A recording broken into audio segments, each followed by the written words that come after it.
बोलिए भगवान श्री कृष्ण की जय। गुरु नानक भगवान की जय। आज हम श्रीमद् भागवत महापुराण के 64वें अध्याय में राजा नरक की कथा आती है। तो राजा नरक ने जो है भगवान की जो स्तुति की थी उसको पढ़ेंगे और उसके पहले जो है राजा नरक की कथा को संक्षेप में भी पढ़ना जरूरी है, उसको भी पढ़ेंगे। तो एक बार जो है ये यदुवंशी राजकुमार साम, प्रद्युमन, चारु, भानु और गद आदि जो है ये घूमने के लिए वन में गए। वहाँ इनको बहुत प्यास लगी तो पास में ही एक कुआं था, कुएं के पास गए। वहाँ उन्होंने देखा कि उसमें जल तो है नहीं, परंतु उसमें एक बहुत विचित्र जो है जीव जो है वो, और उसका आकार भी बहुत बड़ा था, पर्वत के समान आकार का एक गिरगिट उसमें पड़ा उन्होंने देखा।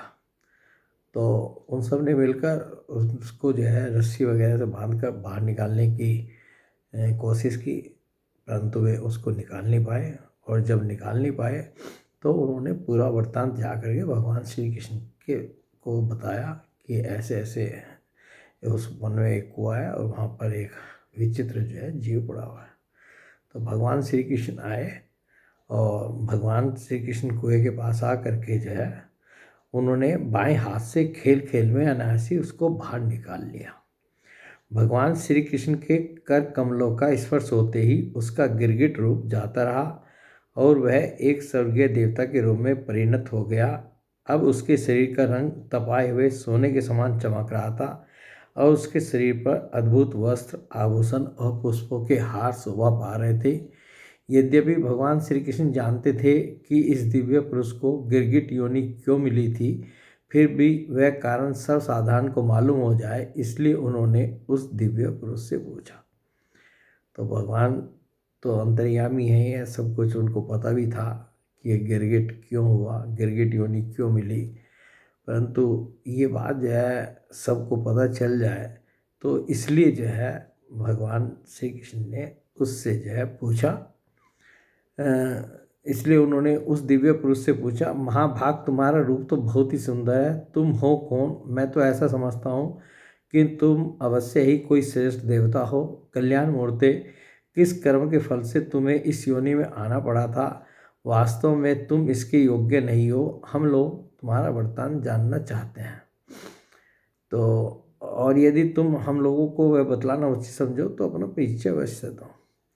जब भगवान श्री कृष्ण ने उनसे पूछा तो जो है भगवान श्री कृष्ण ने राजा नरक से, क्योंकि वे ही इस रूप में प्रकट हुए थे, ये जो गिरगिट थे ये राजा नरक थे, तो इस रूप में प्रकट हुए थे, इस प्रकार पूछा। तब उन्होंने अपना सूर्य के समान जाज्वल्यमान मुकुट झुकाकर भगवान को प्रणाम किया और वे इस प्रकार कहने लगे।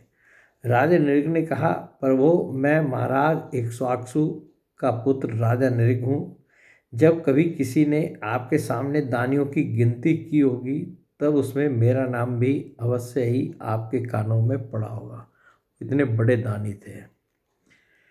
स्वयं कह रहे हैं कि जब आपके सामने किसी ने दानियों की गिनती की होगी उसमें मेरा नाम आपने अवश्य सुना होगा। पर वो आप समस्त प्राणियों की एक एक वृत्ति के साक्षी हैं। भूत और भविष्य का व्यवधान भी आपके अखंड ज्ञान में किसी प्रकार की बाधा नहीं डाल सकता, अतः आपसे छिपा ही क्या है। फिर भी मैं आपकी आज्ञा का पालन करने के लिए कहता हूँ। अब भगवान का प्रश्न है और वो उत्तर दे रहे हैं। राजा नृग जो है, भगवान, पृथ्वी में जितने धूलिकण हैं, आकाश में जितने तारे हैं और वर्षा में जितनी जल की धाराएं गिरती हैं, मैंने उतनी ही गौवें दान की थी। वे सभी गौवें, और गौवें भी कैसी थी, ये नहीं कि कमज़ोर हों या बूढ़ी हों या दूध ना देती हों। वे सभी गौवें दुधार, नौजवान, सीधी, सुंदर, सुलक्षणा और कपिला थी। उन्हें मैंने न्याय के धन से प्राप्त किया था, और प्राप्त भी कैसे किया था? न्याय के धन से प्राप्त किया था। सबके साथ बछड़े थे, उनके सींगों में सोना मढ़ दिया गया था और खुरों में चांदी। उन्हें वस्त्र, हार और गहनों से सजा दिया जाता था। ऐसी गौवें मैंने दी थी। भगवान, मैं युवावस्था से संपन्न श्रेष्ठ ब्राह्मण कुमारों को, जो सद्गुणी, शील संपन्न, कष्ट में पड़े हुए कुटुंब वाले, दम रहित, तपस्वी, वेद पाठी, शिष्यों को विद्या दान करने वाले और सच्चरित्र होते, वस्त्राभूषण से अलंकृत करता और उन गौओं का दान करता। और उनके पात्रों की गौ, ऐसी गौवें, और वो भी जो है उनको लेने वाले कैसे पात्र हों, मतलब किसको दी जाए, वो ऐसे लोगों को दान करते थे। दान करता। इस प्रकार मैंने बहुत सी गौवें, पृथ्वी, सोना, घर, घोड़े, हाथी, दासियों के सहित कन्याएं, तिलों के पर्वत, चांदी, सैया, वस्त्र, रत्न, गृह सामग्री और रथ आदि दान किए। अनेकों यज्ञ किए और बहुत से कुएं, बावली आदि बनवाए। एक दिन किसी अप्रतिग्रही यानी दान न लेने वाले तपस्वी ब्राह्मण की एक गाय बिछुड़कर मेरी गौओं में आ मिली। एक ब्राह्मण थे जो कि किसी का दान नहीं लेते थे। उनकी एक गौ थी, वो इनकी जो ये दान करते थे गौवें, उनमें आकर मिल गई। मुझे इस बात का बिल्कुल पता नहीं चला, इसलिए मैंने अनजान में उसे किसी दूसरे ब्राह्मण को दान कर दिया। इनको पता नहीं था कि ये कोई गाय आकर के इसमें मिल गई है, और वो दूसरे ब्राह्मण को उस गाय का भी दान कर दिया।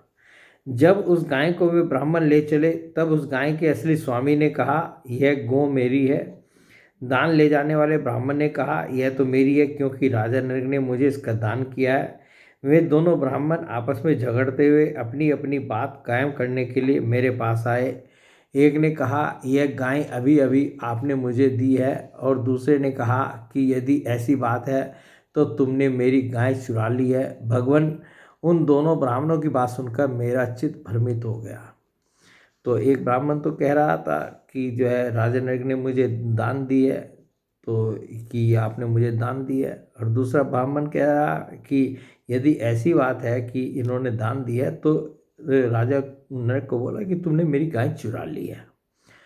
मैंने धर्म संकट में पड़कर उन दोनों से बड़ी अनुनय विनय की और कहा कि मैं बदले में 1,00,000 उत्तम गौवें दूंगा, आप लोग मुझे गाय दे दीजिए।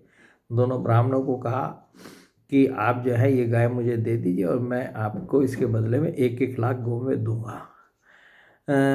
मैं आप लोगों का सेवक हूँ, मुझसे अनजान में यह अपराध बन गया है। मुझ पर आप लोग कृपा कीजिए और मुझे इस घोर कष्ट से और घोर नरक से गिरने से बचा लीजिए। राजन, मैं इसके बदले में कुछ नहीं लूँगा। यह कहकर गाय का स्वामी चला गया।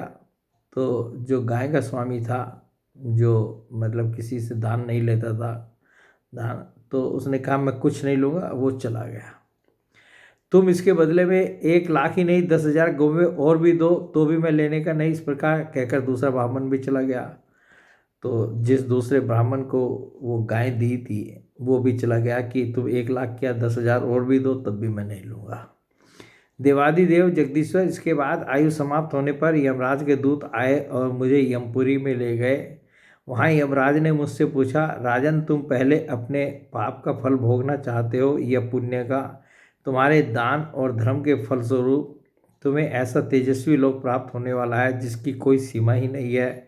भगवान, तब मैंने यमराज से कहा, देव, पहले मैं अपने पाप का फल भोगना चाहता हूँ। और उसी क्षण यमराज ने कहा, तुम गिर जाओ। उनके ऐसा कहते ही मैं वहाँ से गिरा, और गिरते ही इस समय मैंने देखा कि मैं गिरगिट हो गया हूँ। प्रभु, मैं ब्राह्मणों का सेवक, उदार, दानी और आपका भक्ता। मुझे इस बात की उत्कंठ अभिलाषा थी कि किसी प्रकार आपके दर्शन हो जाए। इस प्रकार आपकी कृपा से मेरे पूर्व जन्मों की स्मृति नष्ट न हुई। भगवान, आप परमात्मा हैं। देखिए, अब जो है, जो अभी तक तो उन्होंने अपनी कथा सुनाई, और जो भगवान की जिसको हम स्तुति कह रहे हैं, वो स्तुति जो है अब शुरू होती है। भगवान, आप परमात्मा हैं, बड़े बड़े शुद्ध हृदय योगीश्वर, उपनिषदों की दृष्टि से, अभेद दृष्टि से अपने हृदय में आपका ध्यान करते रहते हैं। इंद्रियातीत परमात्मन, साक्षात आप मेरे नेत्रों के सामने कैसे आ गए? क्योंकि मैं तो अनेक प्रकार के व्यसनों, दुखद कर्मों में फंसकर अंधा हो रहा था। आपका दर्शन तो तब होता है जब संसार के चक्कर से छुटकारा मिलने का समय आता है। देवताओं के भी आराध्य देव पुरुषोत्तम गोविंद आप ही व्यक्त और अव्यक्त जगत तथा जीवों के स्वामी हैं। अविनाशी अच्युत आपकी कीर्ति पवित्र है। अंतर्यामी नारायण आप ही समस्त वृत्तियों और इंद्रियों के स्वामी हैं। प्रभु श्री कृष्ण, मैं अब देवताओं के लोक में जा रहा हूँ, आप मुझे आज्ञा दीजिए। आप ऐसी कृपा कीजिए कि मैं चाहे कहीं भी क्यों न रहूँ, मेरा चित्त सदा आपके चरण कमलों में ही लगा रहे। आप समस्त कार्यों और कारणों के रूप में विद्यमान हैं। आपकी शक्ति अनंत है और आप स्वयं ब्रह्म हैं। आपको मैं नमस्कार करता हूँ। सच्चिदानंद स्वरूप सर्वंतर्यामी वासुदेव श्री कृष्ण, आप समस्त योगों के स्वामी योगेश्वर हैं। मैं आपको बार बार नमस्कार करता हूँ। राजा नरक ने इस प्रकार कहकर भगवान की परिक्रमा की और अपने मुकुट से उनके चरणों का स्पर्श करके प्रणाम किया। फिर उनसे आज्ञा लेकर सबके देखते देखते ही वे श्रेष्ठ विमान पर सवार हो गए। तो ये राजा नरक ने जो स्तुति की थी भगवान की और अपने बारे में बताया था, वो सब हमने पढ़ा सुना। तो बस इसमें एक ये स्तुति आती थी।